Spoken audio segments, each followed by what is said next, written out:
Бүгінгі европалық ислам ұғымы бірден жағымсыз әсер қалдырып, адамдар үрке қарайтын дүниеге айналды. Алайда ағарту дәуірінде бұлай болмаған еді.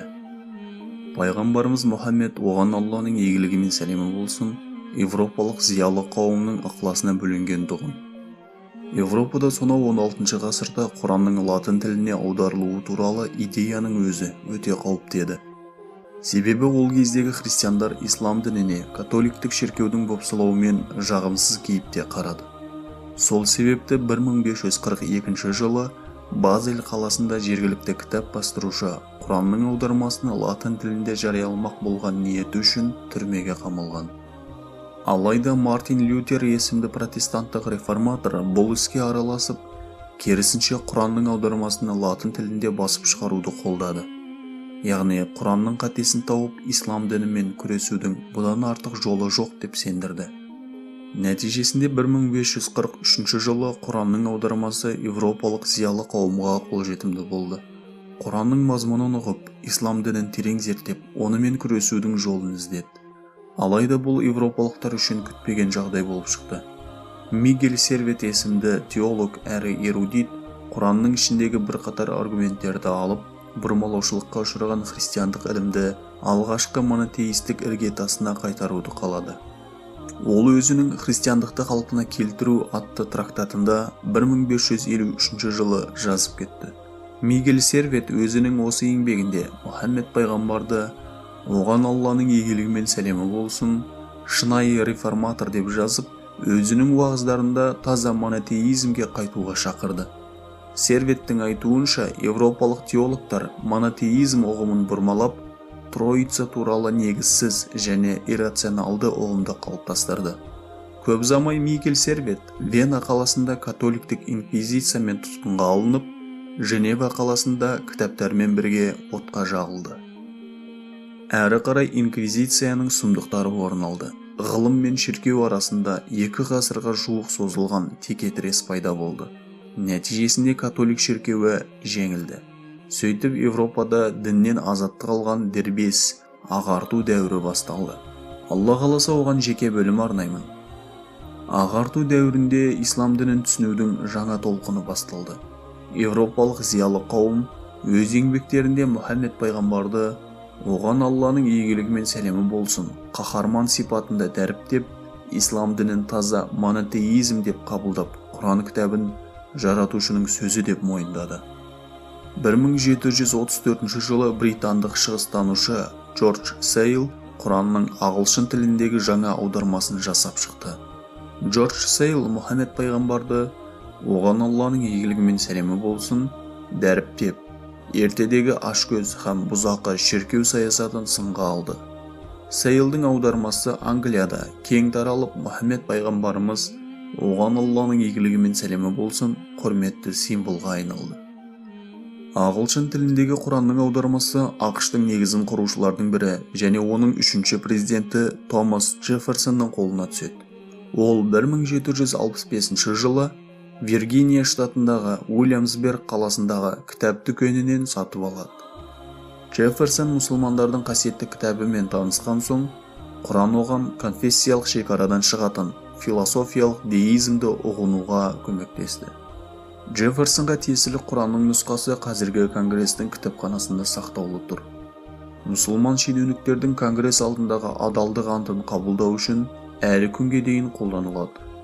Көп замай Джордж Сейлдің аудармасы Германияға жетіп, онымен Иоганн Вольфганг Гете танысады. Ол пайғамбарымыздың, оған Алланың игілігі мен сәлемі болсын, өмір жолынан ғибрат алады. Нәтижесінде оның өлеңдеріне арқау болады. Ал Францияда аты әлемге әйгілі Вольтер өзінің 1756 жылғы халықтар туралы жазылған еңбегінде дәріптеп жазады. Әрі қарай 100 жылдықтың соңына қарай ағылшын тарихшысы әрі либерал Эдуард Гиббон 1776-1789 жылдар аралығында жарық көрген Рим империясының құлдырау тарихы атты еңбегінде мақтап жазып кеткен. Эдуард Гиббон өз кезегінде Вольтер мен Сейлдің нағыз жанкүйері болғаны белгілі. Дей тұрғанмен пайғамбарымыз Мұхаммед, оған Алланың игілігі мен сәлемі болсын, Наполеон Бонапарттың жүрегіне ерекше әсер етеді. Наполеон 1783 жылы саяхаттанушы және шығыс тілдерінің білгірі Клод Этен Саваридің француз тіліне аударған Құранын 1798 жылы оқиды. Савариде дәл Джордж Сейл секілді араб тілінің әдемілігін ерекше жеткізіп, Мұхаммед пайғамбарды оған Алланың игілігімен сәлемі болсын, аса данышпан, ұлы, әрі ерекше адам ретінде сипаттап жазған. Нәтижесінде ғибрат алған Наполеон өзін Европаның жаңа Мұхаммеді санайды. Оны тіпті Гете мен Гюго батыстың Мұхаммеді деп атады. Арабтардың тарихын зерттеген франциялық профессор Сидилло Наполеон кодексі шариғаттан көшірілгені туралы мәлімдеген. Оның айтуынша, Наполеон кодексі Мәлики мәзһабының Шарх ибн әд-Дирдир әл-Мәтни Халил кітабынан көшірілген екен. Тақырыптан аздап ауытқып, өзімізге қатысты деректі айта кеткім келеді. 1812 жылы Ресей мен Франция арасында соғыс болады. Бородин шайқасында орыстар жеңіліп, Мәскеуге шегінуге мәжбүр болады. Ресей жеңілу үстінде тұрғанда қазақ, татар, башқұрт атты әскерлері бірігіп, Франция әскерін ойсырата жеңеді. Наполеон Бонапарт артқа шегінуге мәжбүр болады. Наполеонның исламға деген көзқарасын ескере отырып, ата-бабаларымыз сол соғыста орыстарға жәрдем бермегенде, бәлкім тарих басқаша болар ма еді, кім білсін. Анығы Аллаға аян. Сол соғыстан ширек ғасыр өтпей, Ресей империясы жақсылықты ұмытып, қазақ пен татар халықтарын отарлық езгіге салып, жаппай орыстандыра бастады. Қазақтың қаймақтарын атып өлтіріп, жоқ қылып жібергісі келді. Қызыл империяның бізге көрсетпеген азабы қалмады. Пайғамбарымыз Мұхаммед, оған Алланың игілігімен сәлемі болсын, туралы жағымды көзқарас батыс әлемінде 20 ғасырдың бірінші жартысында да сақталды. 1935 жылы америкалық мүсінші Адольф Вайнман ақш-тың жоғарғы сотының қабырғасында орналасқан ең үздік 18 заң шығарушылардың қатарында мүсінін жасаған. Ескерту, мұны тек ақпараттандыру мақсатында ғана көрсеттім. Мен пайғамбарымыздың оған Алланың игілігімен сәлемі болсын мүсінін жасауға қарсымын, және ол мүсіншілердің сипаттауынан әлдеқайда пәк деп білемін. Сондай-ақ бұл мүсін пайғамбарымыздың оған Алланың игілігімен сәлемі болсын шынайы бейнесімен еш ұқсастығы жоқтығын ашық мәлімдеймін. Одан бөлек европалық христиандар пайғамбарымыз Мұхаммедтің оған Алланың игілігімен сәлемі болсын пайғамбарлығын шіркеу мойындауы тиістігін алға тартқаны бар. Мысалы католик Луи Массиньон немесе шотландық протестант Уильям Монтгомери Уотт. Олар осылайша христиандар мен мұсылмандардың арасында бейбітшілік орнатуға болады деп сенді. Сонымен қатар көптеген көрнекті жазушылар ислам діні туралы жағымды көзқараста болғаны жасырын емес.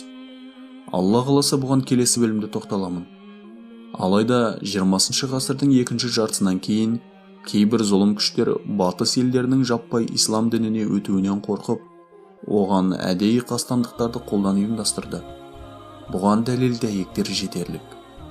Бауырлар, бұл европалық ислам тақырыбына арналған бірінші бөлім болмақ. Көбірек пікір жазып, үліп басып, сілтемесін таратып, қолдау көрсетіңіздер. Бұл өз кезегінде видеоның кең таралуына ықпал етеді.